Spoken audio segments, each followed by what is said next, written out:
Hello, my dear students. This is Harshit Gupta. Today, I will discuss the remaining part of second chapter of class ninth chemistry, that is the is matter around us pure. तो इस chapter की बाकी चीज बहुत सी चीजें हमने पहले वाले पार्ट में डिस्कस की थी। आज हम रिमेनिंग चीजों को डिस्कस करेंगे। पहले वाले पार्ट में मैं आपको बता दूं, हम बहुत सारी चीजें डिस्कस कर चुके थे, जैसे कि substances, types of substances.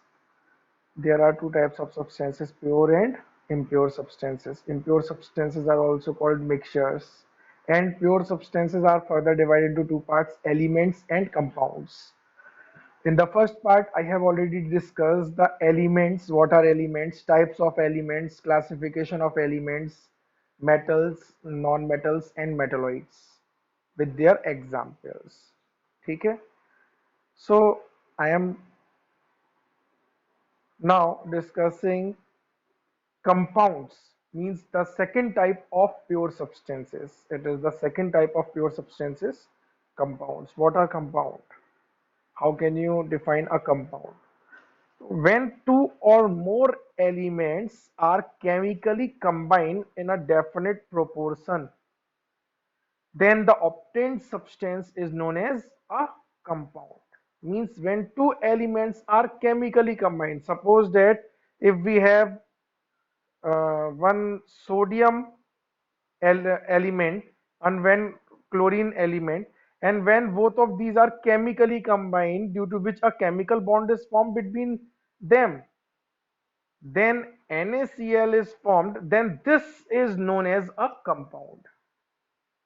This is known as a compound.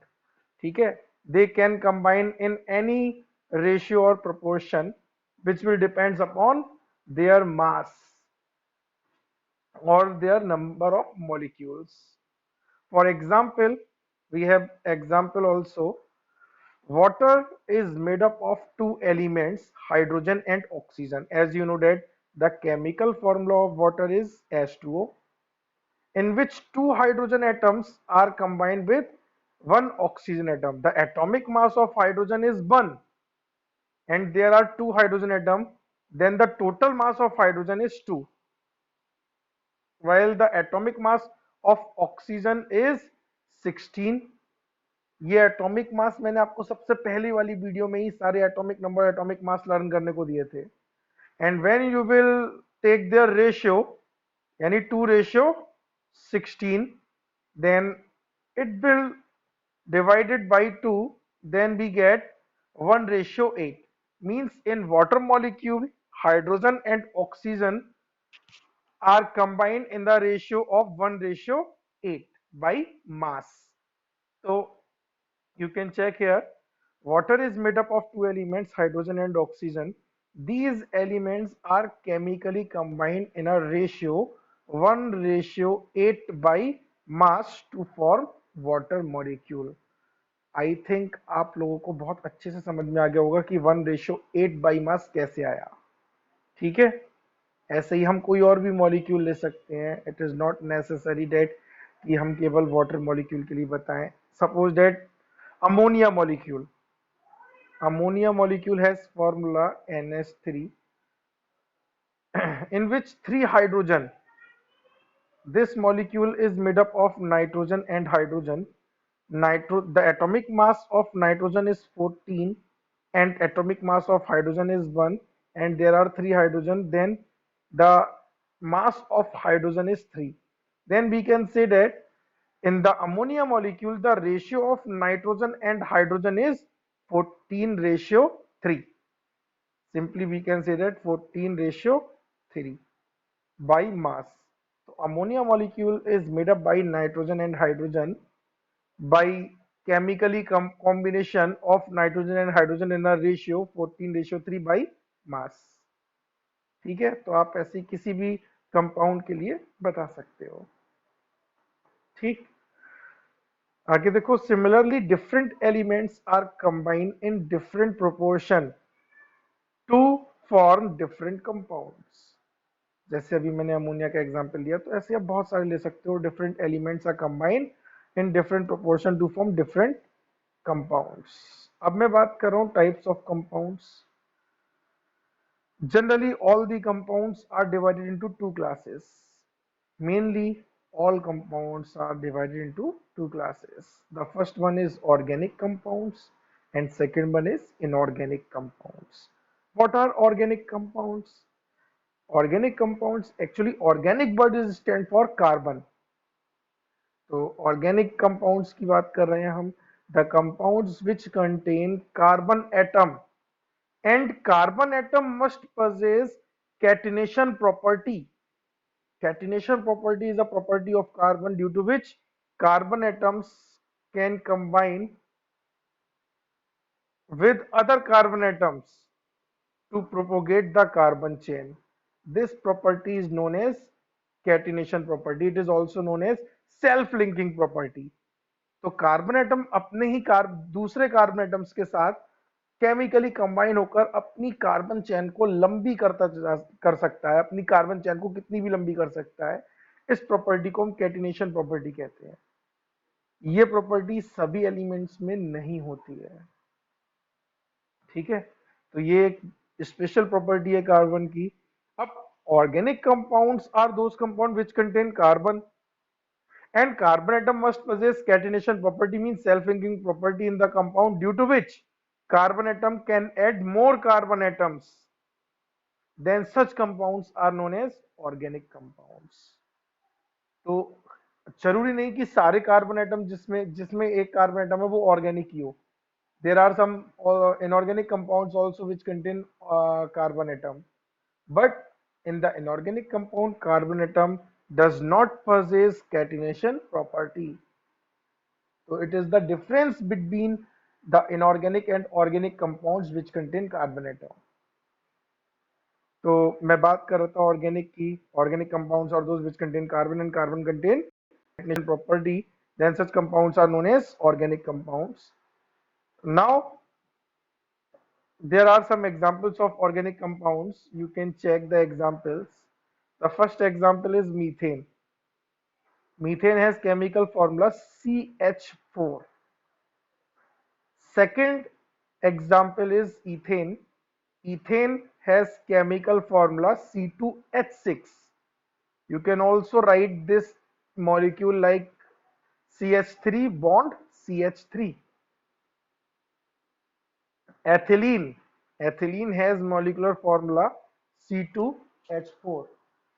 C2H4, you can also write this molecule like this CH2 double bond CH2.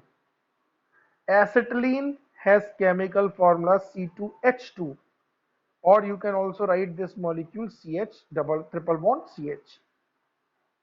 Acetic acid has chemical formula CH3COOH. Benzene has chemical formula C6H6. So all these are examples of organic compounds. Besides it, there are lots of organic compounds, I think in millions. Glucose C6H12O6, C6H12O6. So glucose is also an organic compound. Sucrose, जिसको आप sugar कहते हो, simply C12H22O11. So all these are organic compounds. These are also known as carbohydrate. तो वो आगे की बात है, वो बाद में बताएंगे. But all these are organic compounds. ठीक है. Now second type of compounds, inorganic compounds. अब organic compounds are those which contain carbon. Then generally we can say that those compounds which do not contain carbon atom are called inorganic compounds. Generally we can say that, no? Because if any compound contain carbon, then it will be organic. Then generally we can say that those compounds which do not contain carbon atom are called inorganic compounds.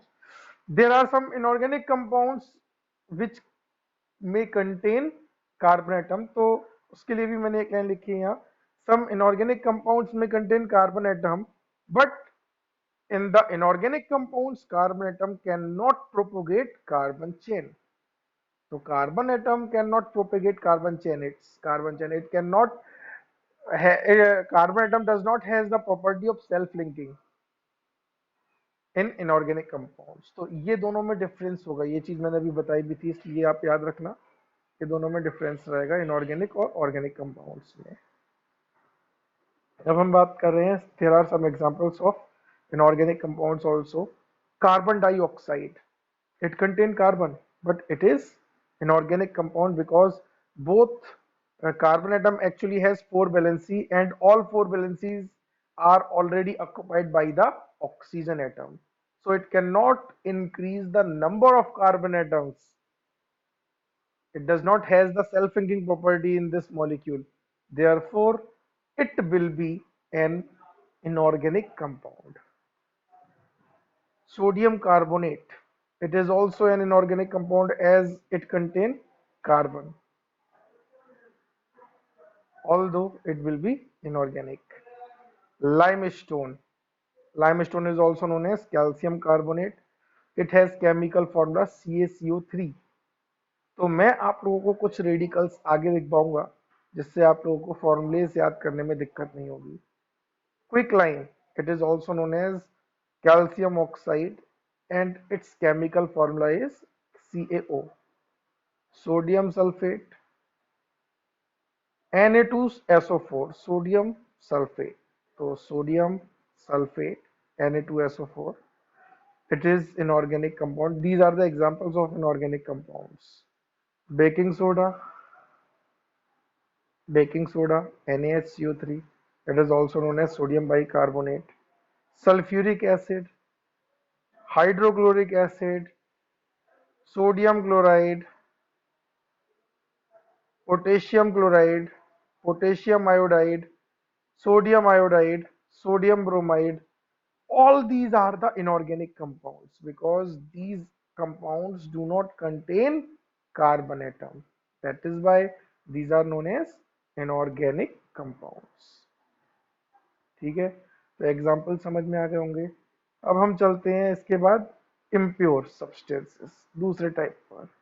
तो आप लोगों को याद होगा मैंने आप लोगों को बताया था कि substances are classified into two groups, pure substances and other one is impure substances. Impure substances are also known as mixtures.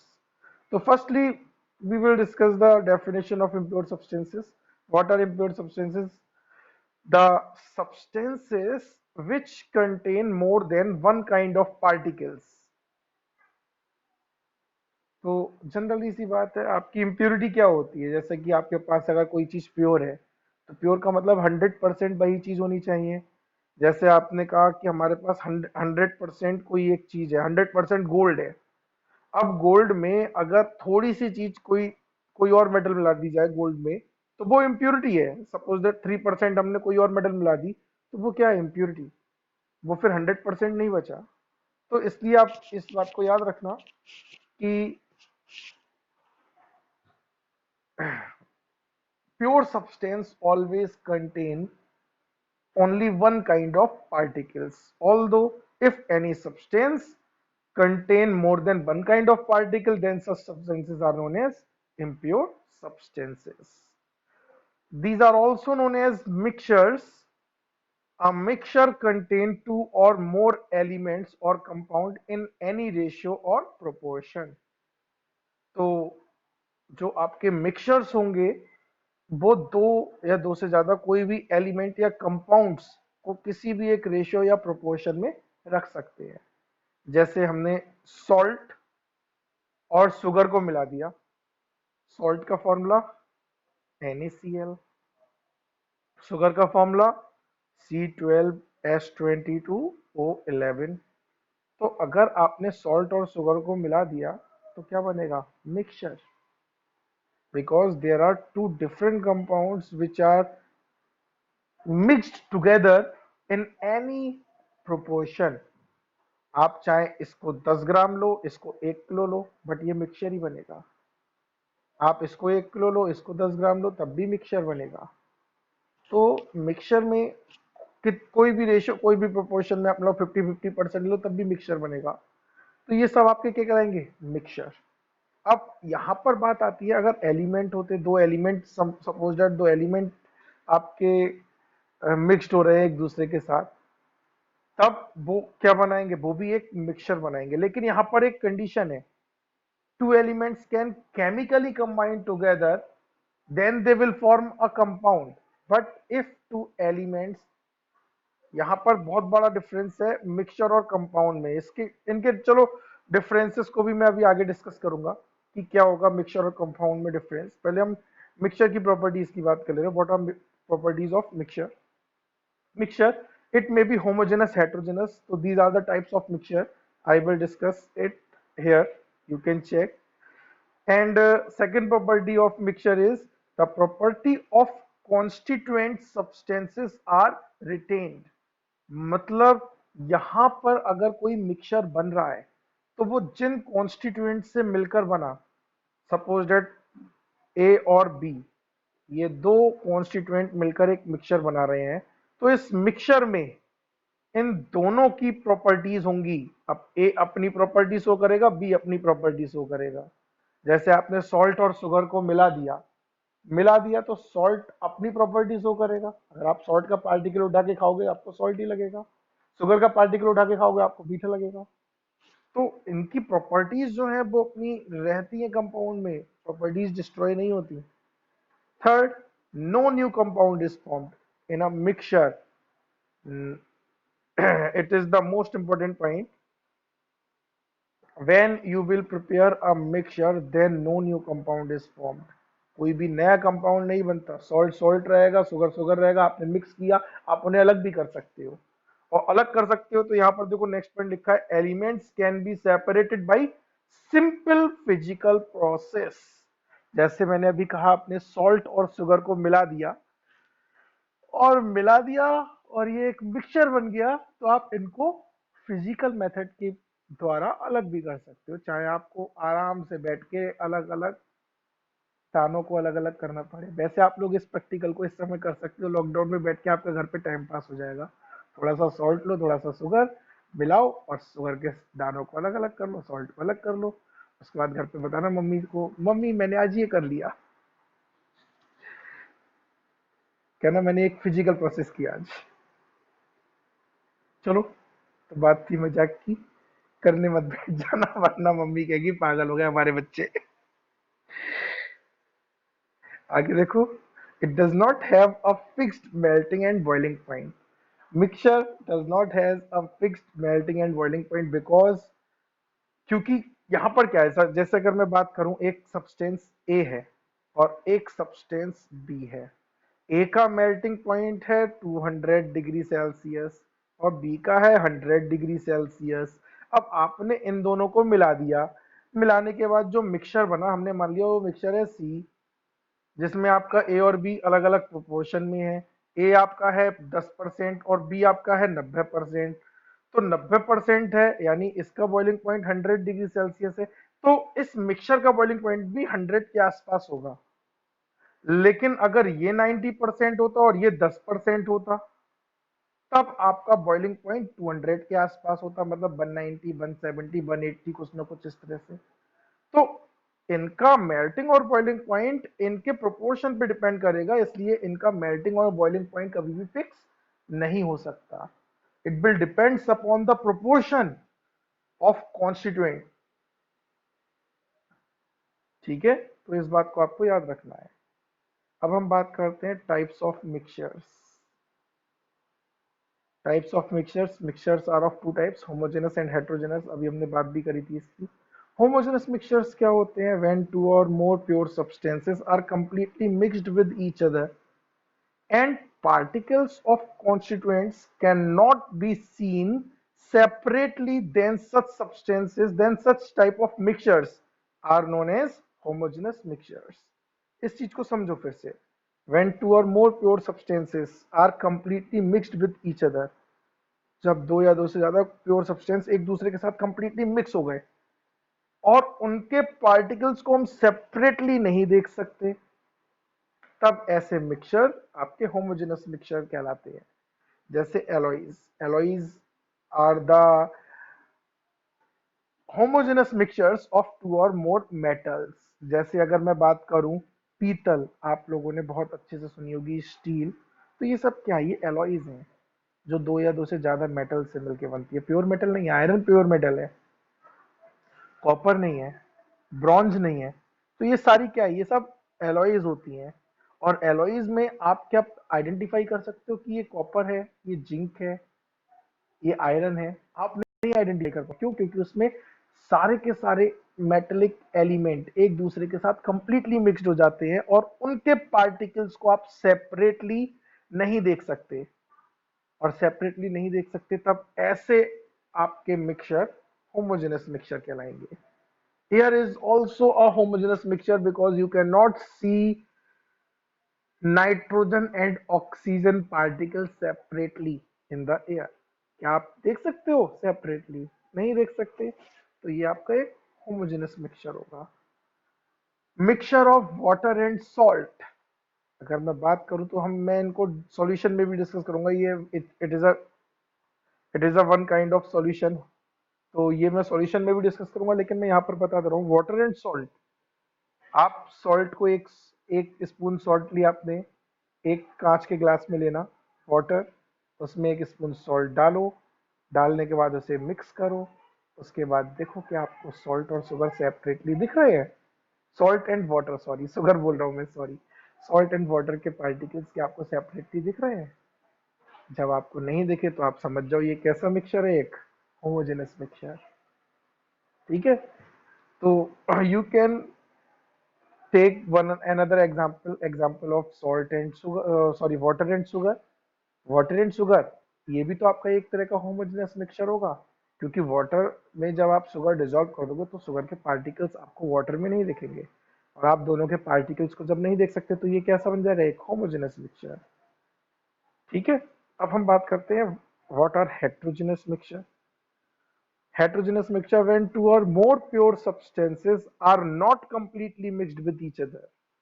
Are not completely mixed, ये बात याद रखना, एक दूसरे में कंप्लीटली मिक्सड नहीं होंगे each other, then such type of mixtures are known as heterogeneous mixture। In these mixtures the constituents can be seen separately। In mixtures में हम कॉन्स्टिट्यूएंट्स को सेपरेटली देख सकते हैं। जैसे अगर मैं बात करूं यहां पर, तो यहां पर मैं एक और एग्जांपल ले सकता हूं, सॉल्ट एंड शुगर। अगर आप इस मिक्सचर की बात करो तो सॉल्ट के पार्टिकल्स आपको अलग दिखेंगे, शुगर के अलग दिखेंगे। शुगर के पार्टिकल्स बड़े होंगे, सॉल्ट के छोटे छोटे होंगे। आप देख सकते हो सेपरेटली। तो ये कैसा मिक्सचर होगा, heterogeneous mixture. Mixture of water and oil, when you pour some oil in a glass which contain already water, then the particles of oil and water remain separately, then such type of mixtures are also known as heterogeneous mixture। Mixture of water and sand, जब आप water और Saint को, यहाँ SAND होगा Saint, रेत जिसको हम कहते हैं, ठीक है, आप इसको सही कर लेना, वाटर एंड सेंट। तो when you will make a solution of water and sand, तो क्या होगा यहाँ पर, वाटर और सैंड को जब आप मिलाओगे तो सैंड के पार्टिकल्स के वाटर में डिसॉल्व हो जाएंगे, दिखेंगे नहीं अलग से, वो आपको बिल्कुल सेपरेटली दिखेंगे। और सेपरेटली दिखेंगे तो इसका मतलब वो किस टाइप का एक मिक्सचर है, हेट्रोजेनस मिक्सचर। जैसे मैं यहाँ पर देखो, मैं दिखा रहा हूँ सॉल्ट एंड वाटर। जब हम सॉल्ट और वाटर दोनों को एक दूसरे के साथ मिलाएंगे तब आपका एक ऐसा मिक्सचर मिलेगा।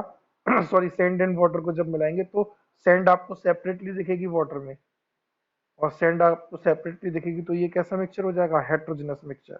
और जब आप शुगर और वाटर को मिलाओगे तो शुगर के पार्टिकल्स आपको वाटर में सेपरेटली नहीं दिखेंगे, तो ये कैसा हो जाएगा, एक होमोजेनस मिक्सचर।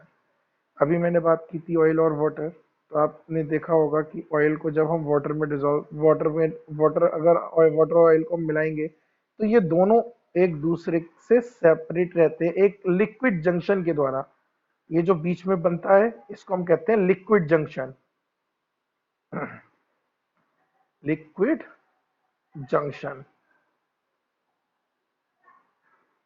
ठीक है। तो लिक्विड जंक्शन के द्वारा ये दोनों लिक्विड एक दूसरे से सेपरेट रहते हैं, और ऐसे आपके मिक्सचर्स हेट्रोजेनस मिक्सचर्स कहलाएंगे। तो ये बात हो गई हमारी मिक्सचर्स की। अब मैं, हाँ मैंने अभी एक बात कही थी, कंपाउंड और मिक्सचर्स, कंपाउंड और मिक्सचर्स, तो इनमें हम डिफरेंस कैसे करेंगे, मैंने कहा था अभी बताऊंगा, तो हम उस चीज को भी डिस्कस कर ले रहे हैं। Differences between compound and mixtures, how can you differentiate a mixture from a compound, तो उसकी भी बात कर ले रहे हैं। पहले हम कंपाउंड की बात कर रहे हैं। कंपाउंड क्या होते हैं? कंपाउंड में क्या होता है? The constituents of a compound can not be separated by a physical process. आप किसी भी फिजिकल प्रोसेस से किसी कंपाउंड के कॉन्स्टिट्यूएंट्स को सेपरेट नहीं कर सकते। जैसे मैं यहाँ पर एक एग्जांपल लूँ, हमारे पास एक कंपाउंड है वाटर मॉलिक्यूल, ये किस किस कॉन्स्टिट्यूएंट से मिलके बना है? ये मिलके बना है हाइड्रोजन से और ऑक्सीजन से। तो क्या आप किसी फिजिकल प्रोसेस के द्वारा हाइड्रोजन और ऑक्सीजन को अलग कर सकते हो?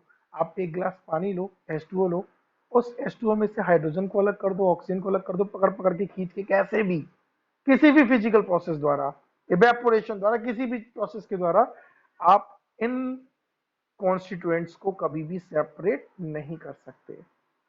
तो पहला पॉइंट कंपाउंड का क्या है? The constituents of a compound can not be separated by a physical process, but in mixtures the constituents of a mixture can be separated by a physical process like separation.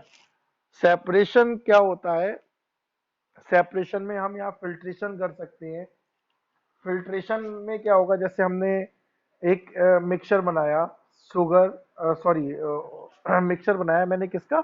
Water and Saint का, और मैंने एक filter paper के द्वारा उस solution को, जैसे आप चलनी का यूज करते हो ना चाय छानने के लिए, बिल्कुल वैसे फिल्टर पेपर का यूज किया मैंने। फिल्टर पेपर क्या करेगा? वाटर को तो मतलब फिल्टर कर देगा, लेकिन जो आपका फिल्टर पेपर होगा उसमें क्या रह जाएगी? सैंड।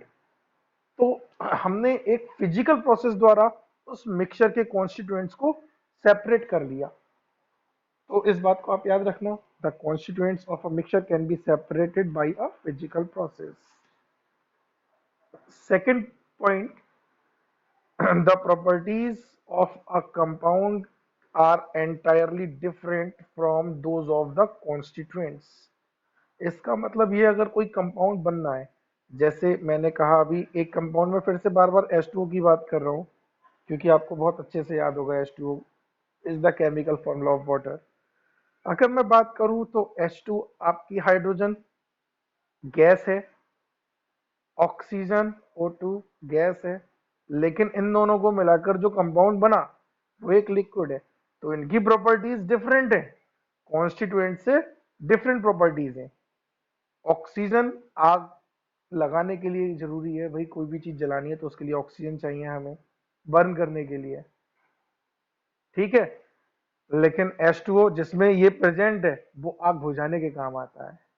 तो इनकी प्रॉपर्टीज, कंपाउंड की प्रॉपर्टीज जो है वो एंटायरली डिफरेंट होती हैं अपने कॉन्स्टिट्यूएंट से, but a mixture shows the properties of its constituents. Mixture जो है वो अपने कॉन्स्टिट्यूएंट्स की प्रॉपर्टी शो करेगा। जैसे आपने सॉल्ट को वाटर में डिसॉल्व किया या शुगर को वाटर में डिसॉल्व किया, जो मिक्सचर बना वो शुगर की प्रॉपर्टी शो करेगा, मीठा ही होगा। ऐसा नहीं होगा कि आपने चीनी डाली हो वो खट्टा हो जाए, इट इज इम्पॉसिबल। ठीक है, तो mixture always shows the properties of its constituents. Third difference क्या है? Energy is usually given out और absorbed in the preparation of a compound. तो जब भी कोई कंपाउंड बनता है तब एनर्जी या तो एब्जॉर्ब्ड होती है या फिर एमिट होती है, गिवन आउट होती है, but energy is usually neither given out nor absorbed in the preparation of a mixture। जब हम मिक्सचर बनाते हैं तो किसी भी तरह की एनर्जी ना तो एब्जॉर्ब होती है ना ही बाहर निकलती है। इसका रीजन ये, क्योंकि जब कंपाउंड बनता है तो उनके बीच में केमिकल कॉम्बिनेशन होता है, केमिकल कॉम्बिनेशन के कारण केमिकल बॉन्ड्स बनते हैं, एंड केमिकल बॉन्ड्स बनने के लिए कुछ ना कुछ एनर्जी रिलीज होती है या फिर कुछ ना कुछ रिक्वायर होती है। बट यहाँ पर किसी भी तरह की केमिकल बॉन्डिंग नहीं होती, इसलिए इसमें ना तो कोई एनर्जी रिलीज होगी ना ही कोई एब्जॉर्ब होगी। Next difference, a compound has a fixed melting and boiling point. तो कोई भी कंपाउंड है उसका मेल्टिंग और बॉइलिंग पॉइंट फिक्स होगा। जैसे H2O, इसका बॉइलिंग पॉइंट कितना होता है 100 डिग्री सेल्सियस। और अगर ये आइस की फॉर्म में होता तो इसका मेल्टिंग पॉइंट कितना हो जाता 0 डिग्री सेल्सियस। तो इनके फिक्स है मेल्टिंग और बॉइलिंग पॉइंट। लेकिन एक मिक्सचर का मेल्टिंग और बॉइलिंग पॉइंट फिक्स नहीं होता, because the melting and boiling point of a mixture depends upon the proportion in which the constituents are mixed. तो इस बात को आपको याद रखना है कि इनका मेल्टिंग और बॉइलिंग पॉइंट फिक्स नहीं होता। तो आई होप आप लोगों को सबको बहुत अच्छे से समझ में आया होगा आज। आज के लिए बस इतना ही। Thank you so much.